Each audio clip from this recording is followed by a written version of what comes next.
Buenos días, saludos a todos los amigos y seguidores del blog. Bueno, una vez más estamos en Navidad y quisiera dirigirme a cada uno de vosotros, todos aquellos que veis el blog y que intentáis utilizarlo para progresar y para avanzar en vuestra vida, y quisiera a cada uno de vosotros felicitaros esta Navidad y desearos un 2025 pues lleno de satisfacciones y de avance en vuestra vida y de buenos frutos en vuestra vida. Y ahora, como regalo que yo os ofrezco para esta Navidad y para estos Reyes Magos o Papá Noel, como queráis, quisiera contaros un cuento de Navidad. Mirad, una vez había un señor que era muy rico, era extremadamente rico. Había heredado de sus padres una inmensa fortuna. Y, se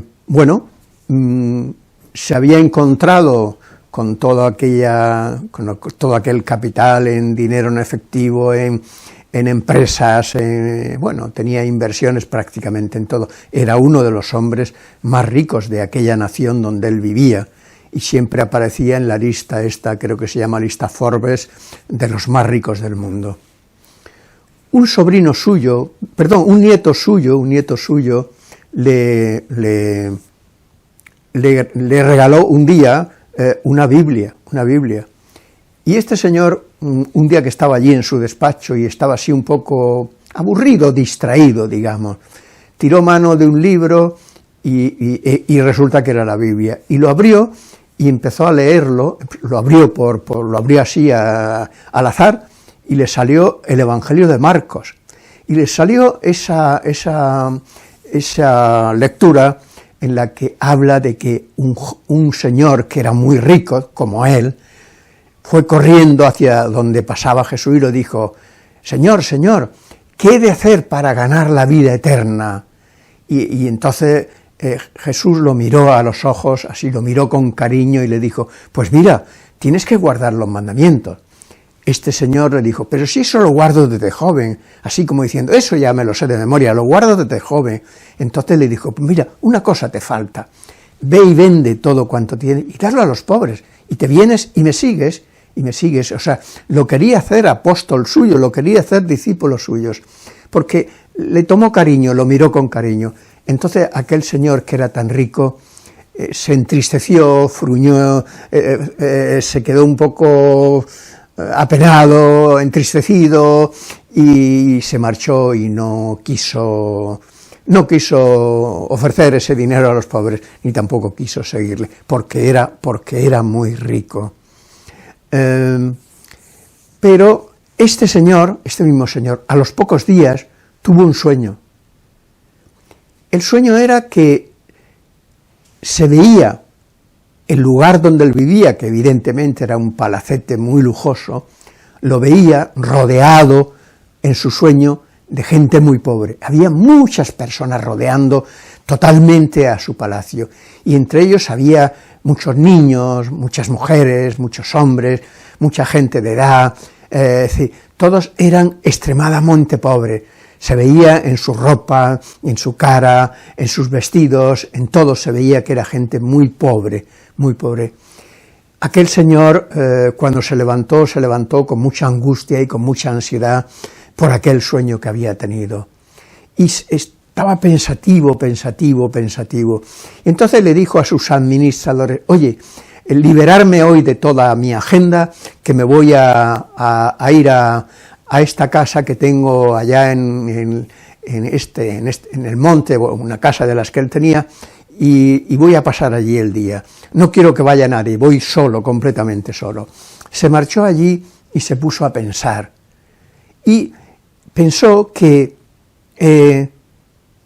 pensó en estas tres cosas, en lo que había leído en ese texto del Evangelio de Marcos, en lo inmensamente rico que era, que él mismo sabía todo el dinero que tenía, y además en esa gente que había visto en el sueño, Él evidentemente no era un hombre que hubiera ido a esos barrios pobres, pero en ese momento, en el momento en que pensó en el sueño, sí que pensó en algún barrio pobre del que él había oído hablar, aunque nunca había ido por allí,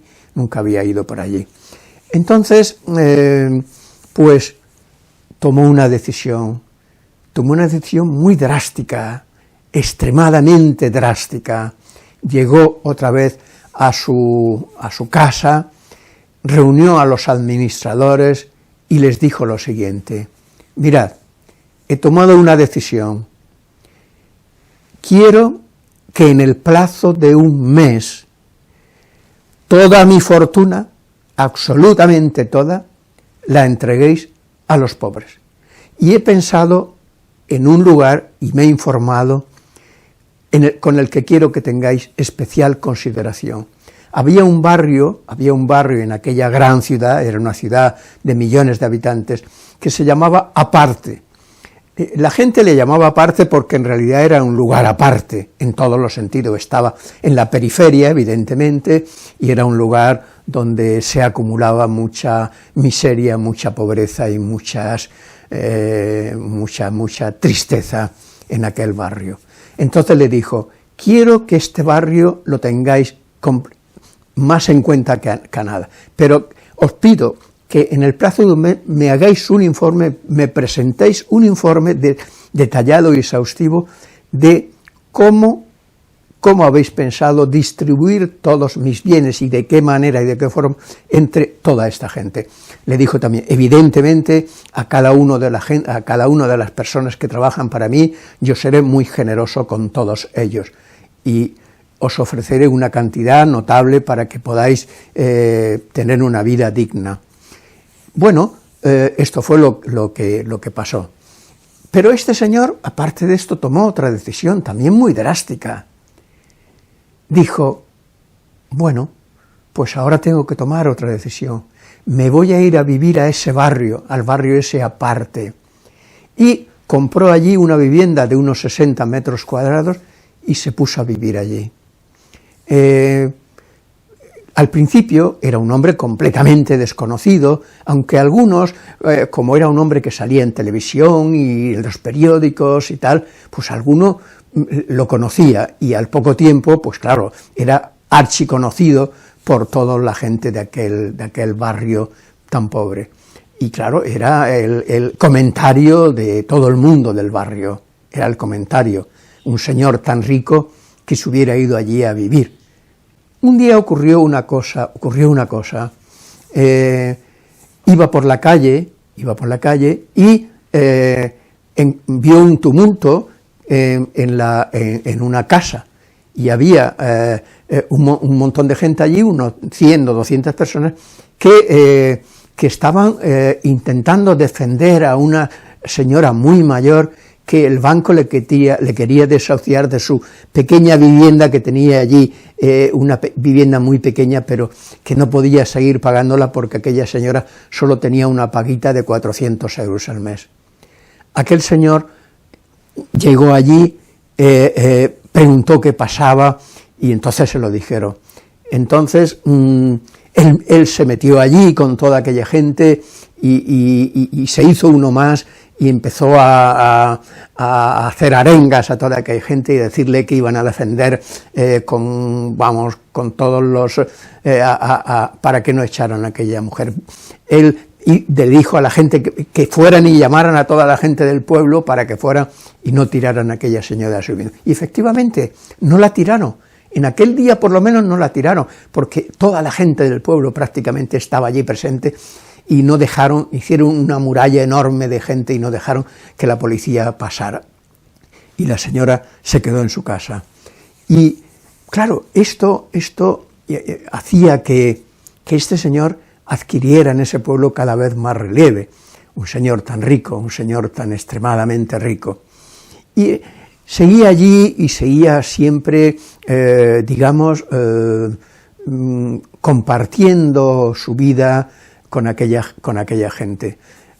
Otro día iba por el barrio y vio a dos personas que estaban allí como haciendo una casita con placas de estas de adobe para una familia que no tenía nada. Entonces él le dijo, oye, ¿puedo ayudaros? Y se puso a ayudar, y estuvo allí todo el día ayudando en aquella casa. Y le fueron pasando una serie de cosas. Hubo otro día que fue a la ciudad, fue del barrio a la ciudad, y pasó por la puerta de un banco. Era un banco en el que él había tenido y tenía todavía cuentas muy poderosas, y entró al banco y había bastante gente ese día.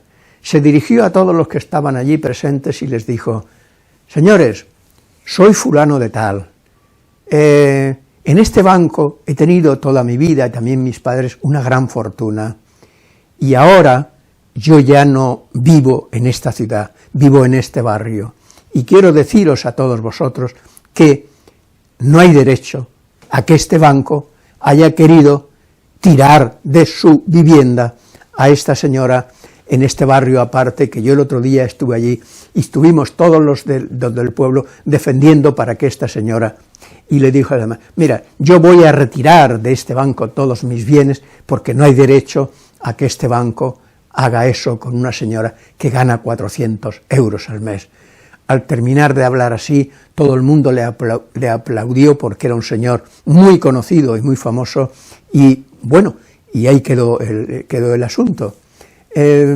Pero era un señor, como digo, muy notable, muy famoso, y le ocurrieron muchas más cosas, todas ellas. Por ejemplo, fue a la ciudad también, y era un día festivo, y pasó por la puerta de la catedral y entró, y resulta que era un día señalado, y en la catedral estaba el arzobispo diciendo la misa. Se sentó en un banco de los últimos y escuchó la misa, y estuvo allí en la misa. Él no era creyente, él no había ido a la iglesia prácticamente nunca, solo en alguna celebración de alguna boda o algún acto así. Escuchó la homilía del arzobispo, que hablaba de que ese Jesús de Nazaret pues había venido, había puesto su campamento aquí entre nosotros y había compartido su vida con nosotros. Y bueno, cuando él estaba por dentro con mucha rabia, porque él sabía que ese señor arzobispo vivía en un palacio, todavía vivía en un palacio, el palacio episcopal. Cuando acabó ya la misa y había dado la última bendición el arzobispo, entró por el pasillo central de la iglesia y se dirigió a él y le dijo, por favor, señor arzobispo, ¿puedo decir unas palabras? El arzobispo le conoció inmediatamente y le dijo, sí, diga usted unas palabras.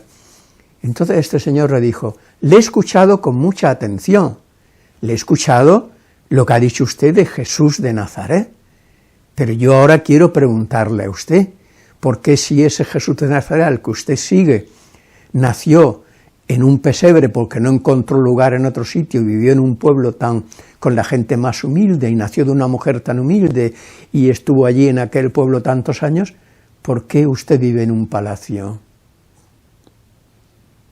El arzobispo se calló y no tuvo palabras para contestarle. Él se dirigió entonces a la gente que había en la iglesia, que estaba muy llena, y le dijo, señores, estamos en Navidad, he escuchado las palabras del arzobispo, y mire, desde que mi nieto me regaló una Biblia, la leo con frecuencia, y he podido ver que ese Jesús de Nazaret estuvo al lado de los pobres, de la gente humilde, de los que no tenían nada, de los paralíticos, de los ciegos, de los leprosos, toda su vida, y que en aquella última cena dijo a sus discípulos, les lavó los pies y les dijo: si no os lavo los pies, no tendréis nada conmigo. Si no me dejáis que os lave los pies, no tendréis nada conmigo, porque Pedro le increpó y le dijo: ¿cómo tú vas a lavarnos a mí los pies? Vas a lavarme, porque Pedro pensaba que él iba a ser primer ministro y que aquel señor iba a ser el que iba a expulsar a los romanos de allí de Israel.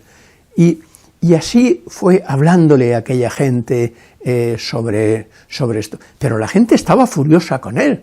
Se dio cuenta que la gente le boicoteaba lo que estaba diciendo, y empezaron a decirle: márchese, márchese de aquí, ¿cómo se atreve usted a dirigirse al arzobispo y a decirle lo que le ha dicho?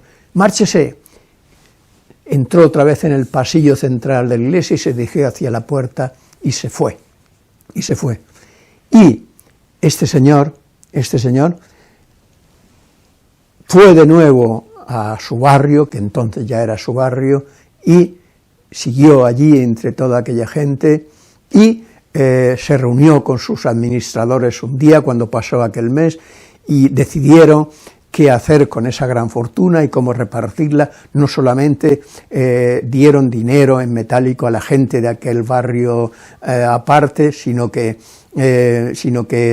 dedicaron mucho dinero a hacer para muchas casas, a crear centros de enseñanza, a crear centros culturales, etcétera, etcétera, etcétera, a toda la gente de aquel barrio y de otros barrios de aquella gran ciudad que tenía parte de ese barrio pobre, evidentemente otros donde estaban los marginados, los que no tenían nada, los que eran pobres de solemnidad.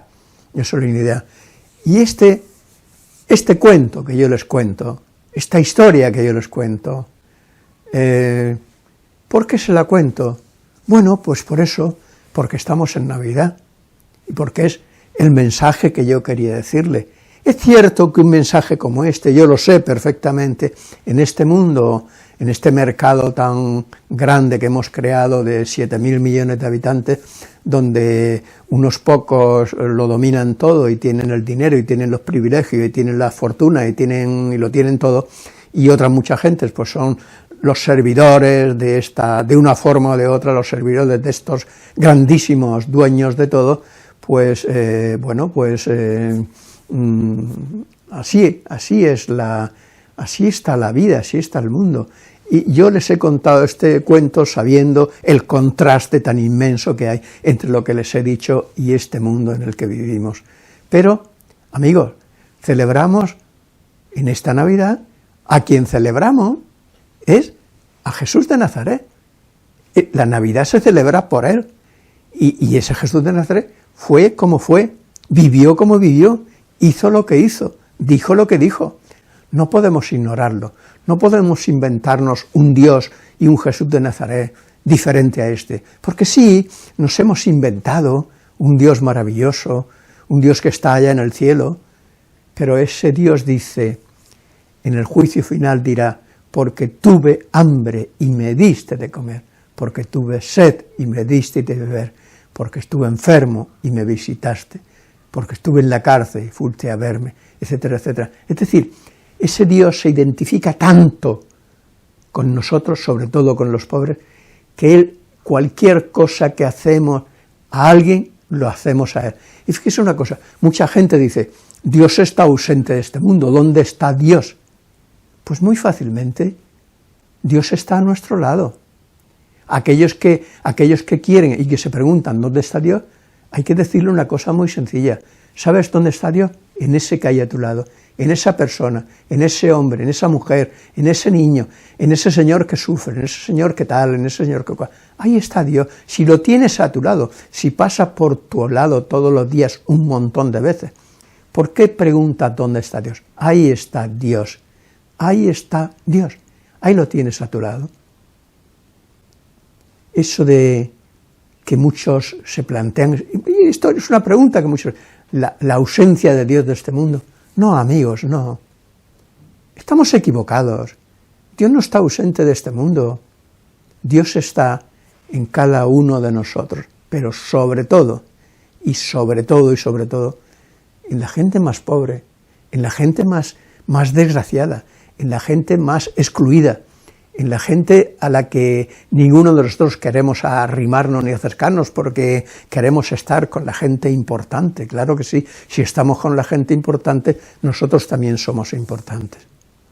Bueno, amigos, quiero decirles de corazón a todos los que ven este videoblog, a todos los que mandan comentarios, a todos los suscriptores, que quiero enviarles un mensaje de cariño, un mensaje de atención.